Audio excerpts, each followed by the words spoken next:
আমি আল্লাহ নাজিল করেছি। পুরা কোরআন কে নাজিল করছে? এই সূরাটা কে নাজিল করছে? তো আল্লাহ এরপরও আবার বলতেছে, এই দেখো এই সূরাটা কিন্তু আমি নাজিল করছি, আমি আল্লাহ নাজিল করছি, খামখেয়ালি করো না। আমি আল্লাহ, আমি তোমার রব, আমি তোমার সৃষ্টিকর্তা, আমি তোমার হিসাব গ্রহণকারী, আমি কিন্তু ফায়সালাকারী। ওয়া ফারাদনাহা, এই সূরার বিষয়টা হালাল হারাম যা বলছি এখানে এটা আমি ফরজ করেছি, এই সূরার বিধান আমি ফরজ করেছি। 3 নাম্বার, ওয়া আনজালনা ফিহা আয়াতিন বাইয়িনাত, আমি আল্লাহ এই সূরার মধ্যে আমার বিধান স্পষ্টভাবে, কোনো রকমের লুকোচুরি, কোনো রকমের নয় ছয় নাই, আমি স্পষ্ট আমার বিধান আমি নাজিল করেছি। লাআল্লাকুম তাদাক্কারুন, কেন? যেন তোমরা উপদেশ গ্রহণ করতে পারো। কি করতে পারো বলেন? উপদেশ গ্রহণ। এখন এতগুলো ভূমিকা বলে আল্লাহ কি বলছে এরপরের আয়াত দেখেন, আয-যানিয়াতু ওয়াজ-যানি ফাজলিদু কুল্লা ওয়াহিদিম মিনহুমা মিআতা জালদা। এইটাই বলছিলাম, কোন ছেলে মেয়ে যদি ব্যভিচার করে, জিনা করে, আল্লাহ বলেন ব্যভিচারিণী নারী এবং ব্যভিচারী পুরুষ যদি অবিবাহিত হয় তাহলে তাদের উভয়কেই 100 করে চামড়ার চাবুক দিয়ে বেত্রাঘাত করো। ইসলামের কঠোর শাস্তি। আল্লাহ বলছেন, ওয়ালা তাখুযকুম বিহিমা রাফাতুম ফি দীনিল্লাহ ইন কুনতুম তুমিনুনা বিল্লাহি ওয়াল ইয়াউমিল আখির। আল্লাহ বলেন, যদি আল্লাহরে মানো, আখিরাতকে মানো, তাইলে এই শাস্তি কার্যকর করতে গিয়ে এক বিন্দু দয়া মায়া দেখাবা না। এই সমাজ থেকে অশ্লীলতা মুক্ত করা, ব্যভিচার মুক্ত করা, নারী পুরুষ ছেলে মেয়ের অবাধ মেলামেশা, এটার থেকে একটি সমাজকে বাঁচানো। খোদার কসম, আল্লাহর এত কঠোর বিধান যে আল্লাহ বলেন এই বিধান কার্যকর করতে এক বিন্দু দয়া মায়া দেখাবা না। এটা সব সাংঘাতিক কথা। এটাই আমরা এই জন্য বলি, আজকে ছেড়ে দিছেন আপনারা, বললাম না, ছেলে পেলেদের অভিভাবকদের কোনো খবরই নাই। উনি বুঝে, সব বুঝে, তার ফোলাটা যে নষ্ট হয়ে গেছে ওটা বুঝে, চেহারা দেখলে তো বোঝা যায়। মানুষের চিহ্ন নাই, আল্লাহ খুদার চিহ্ন নাই, হালাল হারামের চিহ্ন নাই, আখিরাতের কোনো ভয় নাই, এটা বুঝাই তো চায়। কে না বোঝে? কে না বোঝে? 18 বছর 16 বছরের ছেলেটা রাতভর মোবাইল দিয়া কি করে এটা বোঝে না কে? মেয়েটা মাত্র 14 বছর 16 বছর, 18 বছরের মেয়েটা 1 ঘন্টা লাগাইয়া সাজ্জা গুইজা বিভিন্ন রকমের পারফিউম ব্যবহার করে কত রঙ্গ রসে, কত রূপে সাইজা রাস্তায় বের হয়। আপনি বুঝেন না বাবা, আপনার মেয়েটা কারে দেখাইতো বুঝলা রাস্তায় গেছে, আপনি সিরা খান, আপনি বুঝেন না? আপনি বুঝেন না? আল্লাহ তাআলা বলছেন, ছেলে কিংবা মেয়ে যদি অবিবাহিত হয়, তারা যদি ব্যভিচার করে, তাদেরকে 100 চামড়ার চাবুক দিয়ে বেত্রাঘাত করে। আর তাফসীরের মধ্যে আছে, আল্লাহ রাসূল সাল্লাল্লাহু আলাইহি সাল্লাম বলছেন, আল্লাহর বিধান যদি বিবাহিত পুরুষ এবং নারী, এই যেটাকে আমাদের সমাজে পরকীয়া বলে, স্ত্রীর স্বামী আছে কিন্তু অন্য মহিলার সাথে, পুরুষের সাথে জিনা করে, পুরুষের স্ত্রী আছে কিন্তু অন্য মহিলার সাথে ব্যভিচার করে, আল্লাহ বলছেন ফারজুমুহুমা, এই 2 নাফরমান পাপীকে পাথর মারতে মারতে অভিশপ্তদেরকে দুনিয়া থেকে সরায় দাও। পাথর মারো, পাথর, পাথর এভাবে মারবা, পাথর মারতে মারতে মৃত্যু দাও, মরা পর্যন্ত পাথর। কি সাংঘাতিক কথা বলেন! তার মানে এটাই বলছিলাম, কথা তো এটাই বলছি যে আসমানের নিচে জমিনের উপরে কোন মুসলমানের দ্বারা, কোন মুমিনের দ্বারা, খোদার কসম আল্লাহ বলে, বান্দা আমি এটা সহ্যই করতে পারি না যে মুসলমান পরিচয় দিয়ে ছেলে মেয়ে নারী পুরুষ অবাধ মেলামেশা করবে, আমি আল্লাহ এটা মাইনে নিতে পারি না। কেন? আমি তো সকল চাহিদা পূরণের হালাল ব্যবস্থা রাখছি, আমি খাবারের চাহিদা পূরণ করছি, আমি পানির চাহিদা পূরণ করছি, আমি লজ্জাস্থানের চাহিদা পূরণের হালাল ব্যবস্থা, পবিত্র বিবাহ আমি তো রাখছি। তাইলে তুমি কেন নাফরমানি করবে? তুমি কেন অসৎ হবে? এই জন্য আল্লাহ বলছেন, ওয়ালিয়াশহাদ আযাবাহুমা তাইফাতুম মিনাল মুমিনিন।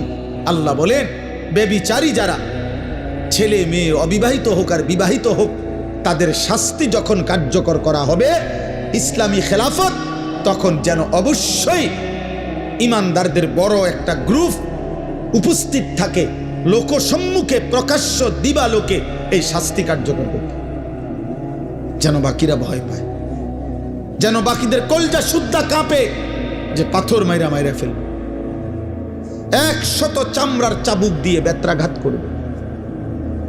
এই জন্য বাবা শুনেন, আর এক আয়াত, তাহলে একটা বললাম। এই জন্য আমার এই উদ্দেশ্য, যে বালিকা মাদ্রাসা দেখা আমি এটা বলছি। আয়েশা সিদ্দিকা মহিলা মাদ্রাসা, বালিকাদের মাদ্রাসা, মুসলমানের মেয়ের ইজ্জত, মুসলমানের মেয়েকে দিন শিখানো এতটা জরুরি। একটা মেয়ে খোদার কসম চরিত্রহীন হইলে, একটা মেয়ে যদি অসৎ হয়, একটা মেয়ে যদি নিজের ইজ্জত সতীত্বের কদর না বুঝে, একটা সমাজ পুরাটা দুর্গন্ধ হয়েছে। কারণ একটা মেয়ে বেপরদা হওয়া মানে ওই শুধু গুনাহ করছে একজন। আমি একটা মিথ্যা কথা বলছি, এটা আমি বলছি। আমি একটা টাকা চুরি করছি, এটা আমি করছি। আমি কাউকে একটা গালি দিছি, এটা আমি দিছি, আমার পাপ। কিন্তু একটা মেয়ে বেপরদা হওয়া, একটা মহিলা বেপরদা হওয়া, একটা মেয়ে বিবাহ বহির্ভূত কোনো ছেলেকে নিজের সাথে সম্পর্ক করা, একটা মহিলা এটা করা, এটা শুধু তার একটা পাপ না, এটা একটা সমাজ, একটা জাতি, একটা মহল্লা, একটা সংসার ধ্বংস করে দেয়। শুধুমাত্র সে নষ্ট হয় না, ছেলেটাকে নষ্ট করে দেয়, পুরুষটাকে নষ্ট করে দেয়। এই বংশটা আজীবনের জন্য কলঙ্কিত হয়। তাফসীরের মধ্যে লিখছে, পরবর্তী বংশধর পর্যন্ত এই কলঙ্ক বয়ে বেড়ায়। তোর বাবা অসতা ছিল, তোর মা চরিত্রহীন, অথচ ওই বাচ্চা হয়তো পাপ করে নাই, কিন্তু ওই অসভ্য মা বাবার কারণে এই বাচ্চাটাও কি হয়, কলঙ্কিত হয়, সাফার করতে হয়।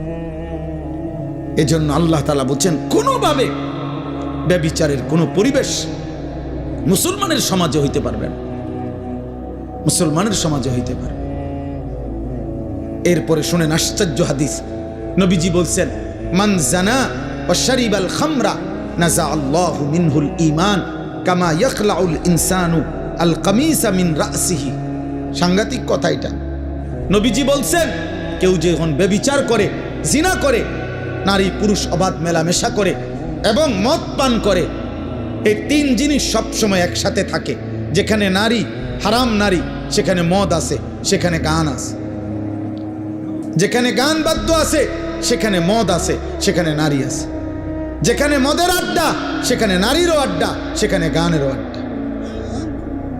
এই জন্য আমরা সবসময় বলি, বাদ্য গান কোনো নামে জায়েজ না। বাদ্যযন্ত্র গান, এই গান বাদ্য ধর্মের নামে, ভক্তির নামে, আউলের নামে, বাউলের নামে, ফাউলের নামে, বাটপারের নামে, কোন নামে জায়েজ না। গান বাদ্য হারাম। গান বাদ্য কি হারাম, ধর্মের নামেও হারাম, অধর্মের নামেও হারাম। সিনেমাত গাইলেও হারাম, আবার ভক্তিমূলক গাইলেও হারাম। হারাম হারাম, সাফ কথা, হারাম। যেখানেই বাদ্য বাজে, খোদার কসম, সেখানেই শয়তানের আওয়াজ বাজে। এটাই হাদিস। না না, এটা হাদিস তো, এটা কোরআনের আয়াত। সাউতুশ শাইতান আল গিনা ওয়াল মাজামির। গান বাদ্য হলো শয়তানের আওয়াজ, শয়তানের আওয়াজ, শয়তানের আওয়াজ। হ্যাঁ, শয়তানের আওয়াজ। সাউন্ড বক্স, বিয়া শাদির মধ্যে যারা গান বাজায়, এই অসভ্য জোয়ান বুড়া, এগুলা সবগুলা হইল মূলত দুনিয়া লুভি। এরা বুঝছে বেড়া বেড়ি হুইতালাউন হইল মূল মাকসাদ। আর কি কিসের আখেরাত, আর কি? এর কি বাজা বেড়া, ডেক্সেট বাজা, তোরাও নাচ, বেড়া বেড়িও নাচ।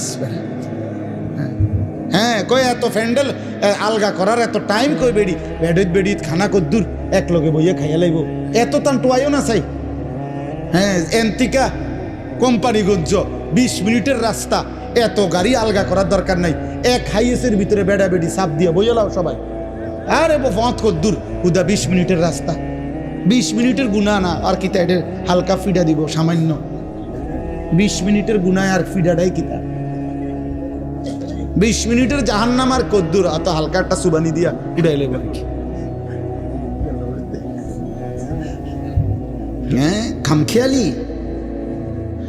আখেরাত খামখেয়ালি আমরা মনে করি। আখেরাত, আহা, নাউযুবিল্লাহ, এটা কঠিন কথা হোক, কিন্তু এটা মনে রাখতে হবে।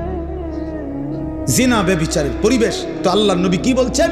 যে জিনা করে, মদ পান করে, বাবা শুনেন, নবীজি বলছেন আল্লাহ তাআলা তার অন্তর থেকে ঈমান এভাবে খুলে ফেলে, আহা, মানুষ যেমন তার শরীর থেকে জামা খুলে ফেলে। কোন মানুষ যেমন তার শরীর থেকে জামা খুলে ফেলে, জিনা এবং মদ পান করিলে আল্লাহ তার কলিজা থেকে ঈমান খুলে ফেলে। বলেন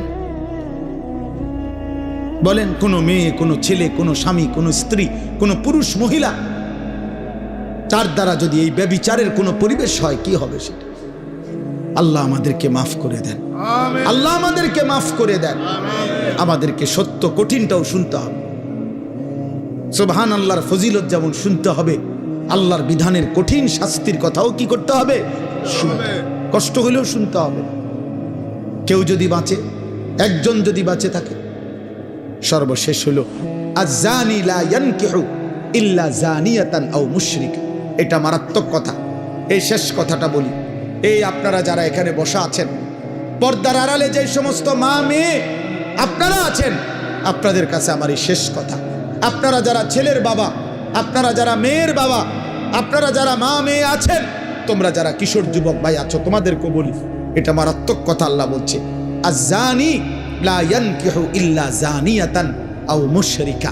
আল্লাহ বলে, যেই পুরুষ ব্যভিচারী, যেই পুরুষ চরিত্রহীন, যেই পুরুষ লম্পট, যেই পুরুষ বিবাহের আগেই কোনো মেয়ের সাথে হারাম সম্পর্কে লিপ্ত, খোদার কসম আল্লাহ ওয়াদা দিছে যে ওই বিবাহ করবে যাকে, সে আরেকটা ব্যভিচারিণী নারী হবে অথবা মুশরিক বেঈমান নারী হবে।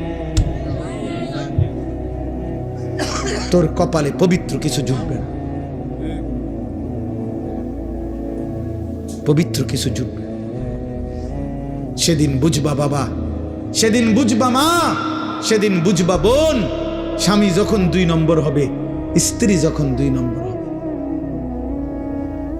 দুনিয়া কত কঠিন। যার ঘরের বিবি খারাপ, যার ঘরের স্ত্রী চরিত্রহীন, তার আর জাহান্নামের আগুন জ্বলতে হয় না, তার জাহান্নাম ঘরেই জ্বলে। আল্লাহ বলেন ওয়াজ-যানিয়াতু লা ইয়ানকিহুহা ইল্লা যানিন আও মুশরিক।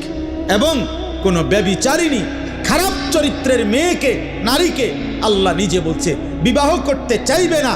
যে তাকে বিবাহ করবে, আল্লাহ বলছে সে হয়তো একটা ব্যভিচারী পুরুষ হবে অথবা একটা মুশরিক পুরুষ হবে। কি সাংঘাতিক কথা কও কামরূপ, কি ভয়ানক কথা। কি তোর কপালে কোনো পবিত্র স্বামী জুটবে, স্বামী জুটবে। ওয়াহুররিমা যালিকা আলাল মুমিনিন। আল্লাহ বলেন, আমি আল্লাহর পক্ষ থেকে ঈমানদার পুরুষের জন্য ব্যভিচারী নারী হারাম করা হলো, ঈমানদার নারীর জন্য ব্যভিচারী পুরুষ হারাম করা। হুররিমা। তাইলে বলেন, এই জন্য আজকে এই রাত গভীরে আমি এতটুকু কথা বলব, আপনাদের মেয়েদেরকে আখলাকের হেফাজত করেন, আপনাদের ছেলের আখলাক হেফাজত করেন, আপনাদের স্ত্রীর আখলাক একজনই মানেন, কোনো অসুবিধা নেই। কেউ না মানেন, কোনো অসুবিধা নেই, এত সমস্যা নেই আমাদের। এই পৃথিবীতে আল্লাহর দ্বীন বলে গেছে এমন হাজারো হাজারো ব্যক্তি যাদের হাতে কেউ কালেমা পড়ে নাই, আল্লাহর কথার আনুগত্য করে নাই, তবুও তারা ব্যর্থ না, আল্লাহর কথা বৃথা হয় না। কেউ না মান, কেউ না মান, রবের কথা বৃথা হয় না। আমি আপনাদেরকে জন্য বললাম, এই গভীর রাতে আমরা, আমার শেষ কথা এটা, আপনারা মনে রাখবেন, এ ছেলেরা বাবা নষ্ট হইও না বাপ। তুমি এখন কোনো নারী ছবি, অশ্লীল দৃশ্য, বিবাহের পূর্বে কোনো মেয়ের সাথে খারাপ কোনো সম্পর্ক করো না বাবা, তোমার জীবনটা জাহান্নামের টুকরা হয়ে যাবে। আমি বললাম, আমি তোমার চাইতে বয়স্ক, আমি তোমার চাইতে অভিজ্ঞ, আমি তোমার চাইতে বেশি মানুষের জীবন জানি। কষ্ট পাইবা কোনোভাবে। তোমরা এই ছেলে যে কয়জন আছো, চরিত্র হেফাজত করো, অপেক্ষা করো। তোমার মা বাবা তারাও স্বামী স্ত্রী পুরুষ নারী, আল্লাহ তাদেরকে মিলাই দিছে, তাদের ভালোবাসার ফসল তুমি।